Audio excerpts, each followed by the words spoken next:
Hey guys, it's Ursi. Ranked just dropped for basically Season 3, but A3a for Pokemon Pocket. And I'm going to show you 6 of the decks that you can see on ladder and 6 really strong decks that can help you climb on your way up to Master Ball. My first deck I'm going to show you is one with some of the more newer cards like this Polypole, Buzzlord, a lot of these poison decks. I'm going to talk about some that, might have been seen last set and some changes that you can do to make them stronger and be viable in this new meta. And I'm also going to show you as the last deck, my favorite deck thus far for climbing the ladder. And I've gotten about 100 points already on it, or with the deck, and we'll get into that shortly. So, as I was saying, the first deck we're going to show you here is the Poison Polypole list. This deck really is centered around that poison. With 2 Nihilagos down, you can actually have poison doing upwards of 40 damage per tick, which is absolutely insane and really, really hurts your opponent. The Nihilagos ability is really what this deck is centered around, bringing up to 40 damage. Polypole does some damage, but really a lot of these Pokemon are going to help you poison your opponent. Those poison barbs are going to help you get that poison down. And then Buzzlord is going to be sitting on the back bench. It has, that effect of Team Rocket Grunt for that 2 energy attack.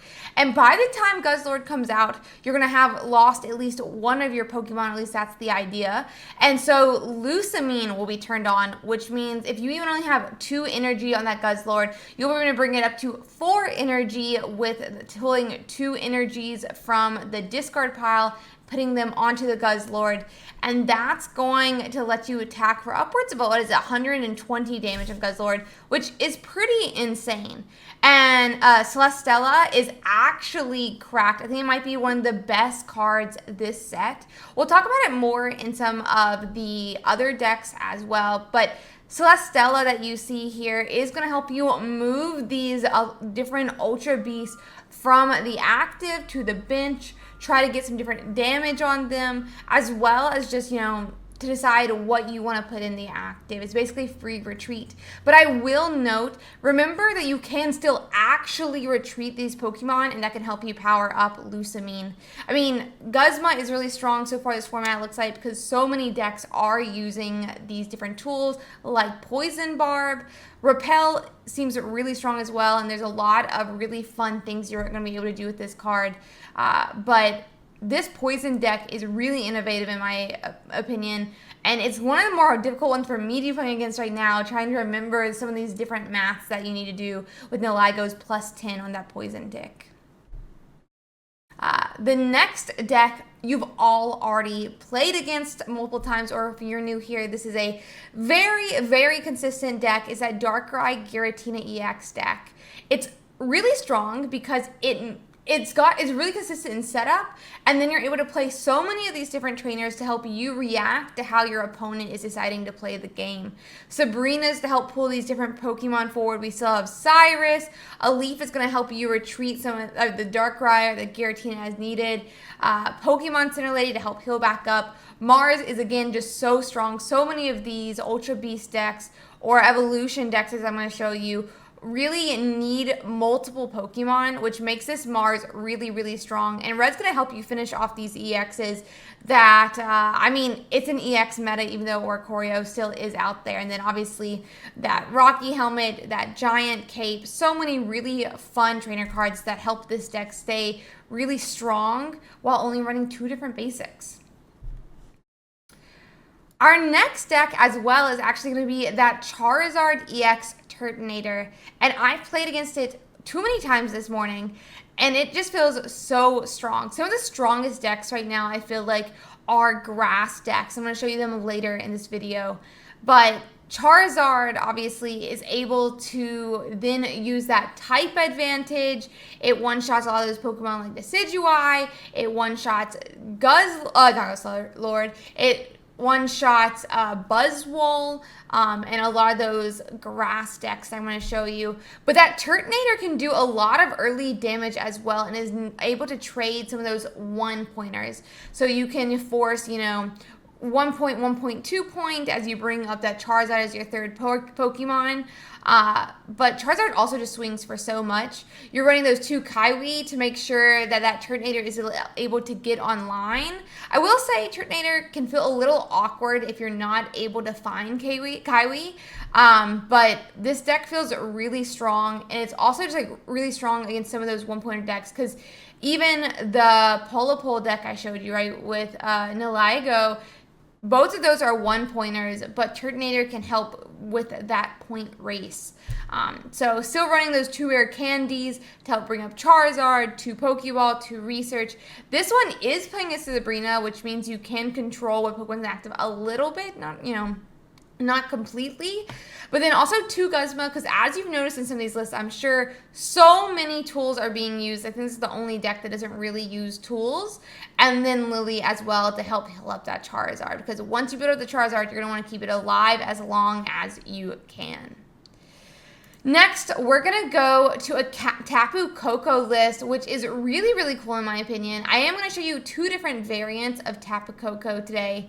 But I mean, this deck is running 2 Zeraora, it's running 2 Tapu Coco, 1 Oricorio, and a Shaman. So Tapu Coco and Zeraora both kind of generate their own energies. Zeraora, you want to put Zeraora down the first turn of the game. Of your turn. You don't need to be going first, you don't need to be going second. It's not an ability you activate, but when you end your first turn, it will attach an electric energy to it. So especially if you're going first, starting Zeraora, or at least making sure you get Zeraora on the bench, it just feels so strong. You went down either way because you kind of lose the energy if it's just not there. But if you're going second, whether you're starting Tapu Coco or Zeraora, it doesn't really matter. But Tapu Coco can help you generate a lot of energy as well. And then it's running a red card because you want to help, move all these Pokemon. If they start in your hand, bring your opponent's hand size down to 3 cards. There's an X speed to help move these different Pokemon around without losing energy. Repel feels so strong as well, because there are actually a lot of basics now that we're seeing some of these like basic Ultra Beast cards. A lot more basics in the decks that are doing really well. So this Repel, even though it is only really a Sabrina for basics, it is just so strong right now and can really make for some really fun plays. Then we're going to see that 2 Pokeball, 2 Rocky Helmet, see more tools for Guzma to be working into. 2 Research, a Cyrus to help pull some of those Pokemon forward, Iono to help you find some of the Pokemon you need, 2 Pokemon Center Lady is going to help with sustain, and then 1 Guzma, because I said there's just so many tools in this meta right now. Here is the second variation of Tapu Coco, which is actually the variation that I've been running. Jody, or Soulstar VGC, depending what name you know him by, is the one who posted this list on Twitter, and he did get it into, I think, a top 16 for a tournament, which is where I found a lot of these lists. But I really like this list, and this list relies more on electrical cord, which is a new tool this set.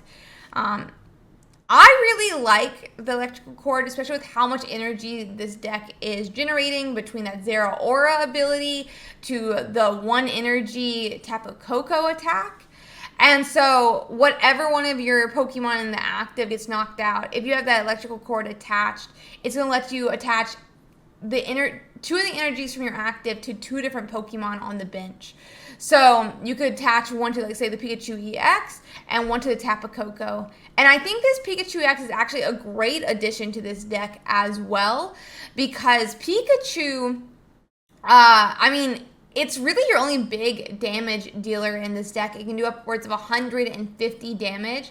So, you can knock out some of these different Pokemon, but when you bring up Pikachu, it's going to be able to knock out and finish off the game. And also, you can stall the Oricorio, similar to the other Tapu Coco list. Has that 1 X speed to move these Pokemon around as needed, 2 Pokeballs, a Repel, which is really, really fun and interesting. I had some really fun games today using this Repel in this deck.